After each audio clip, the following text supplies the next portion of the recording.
All right. In this tutorial, we're going to take a look at using if-else statements in Python. Let's run our program first and see what happens. So, what is the Archie mascot? I'm going to type in the correct answer, which is falcon, and press enter. And it tells me that I'm correct. Let me run it one more time.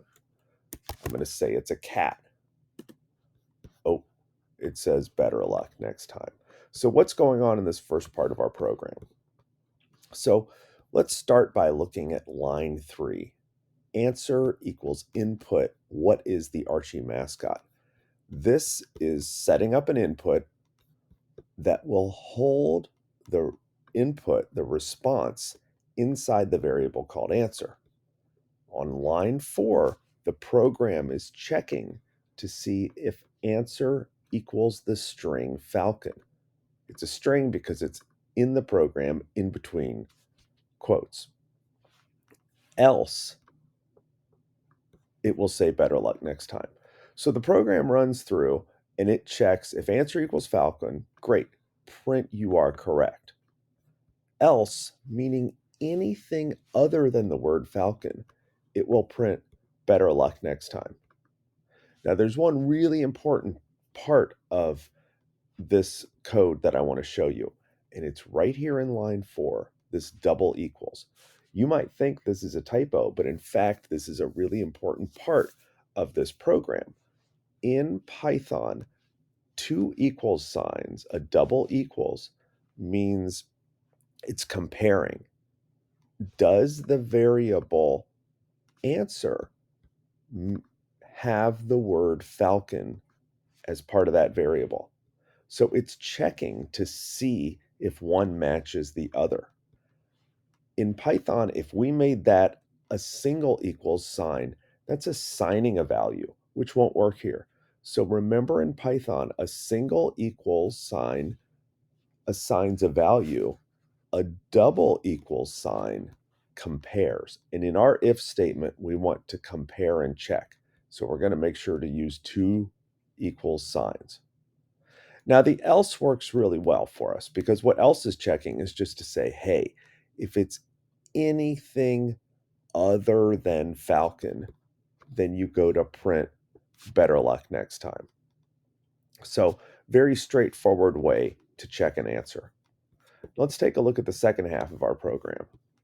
So, I'm going to run this again. I'll answer the first one incorrectly. Better luck next time. Here's our second question. This is a little more complex. What has to be broken before you can use it? Press 1 for an apple, 2 for a heart, 3 for an egg, and 4 for a wall. So I'm going to press 3 and press enter, and it tells me I'm correct.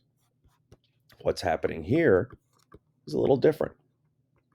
So here's my variable, answer 1 equals input, press 1 for apple, 2 for heart, 3 for egg, 4 for a wall. Here's where the magic happens, my friends, down here. If answer equals 1, then print sorry.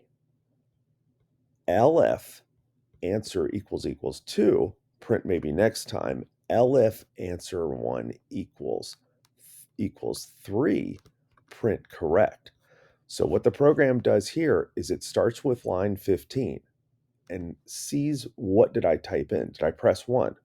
If I did, then it says sorry. If I didn't, it goes to check the next line. If I press 2, it prints the string. If I didn't, it goes to the next line. If I enter 3, then it prints correct. So Python will just cruise through and check against all these possibilities. Now, what if I wanted to add another possibility that catches anything else that they type? Then I can add else at the bottom and simply say print that's not an option. And then what it will do is if it's not 1, 2, 3, or 4, it will simply say, sorry, that's not an option, and the program will end. Thanks for watching. I hope you enjoyed this description of an introduction to Python if-else statements using riddles. Have a great day.